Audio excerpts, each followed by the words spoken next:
Hello everyone, welcome to the channel. In this video, I will show you how to hide desktop icon in Windows 10 and 11 without deleting them from your desktop. Let's get started. First, right-click anywhere on the desktop. From the menu, hover over the View option. You'll see a list of options. Look for Show Desktop Icons. It will be checked by default. Uncheck this option, and all the icons will disappear from your desktop. To accessing hidden icons, open File Explorer and navigate to the desktop folder. All your icons will still be stored here. And to show the icons again, right-click on the desktop, hover over View, and recheck the Show Desktop Icons option.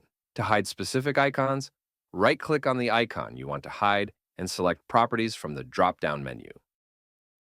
In the General tab, look for the Attributes section.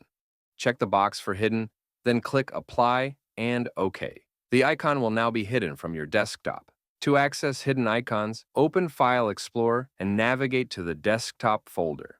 In the Header menu, click on the View tab. Check the box for hidden items, and the hidden icons will become visible. To unhide the icon permanently, right-click on the icon in the Desktop folder. Open Properties. In the General tab, uncheck the hidden box, click Apply, then OK. These simple methods help you declutter your desktop by hiding icons without permanently deleting them. That's how you can do it. Thank you for watching.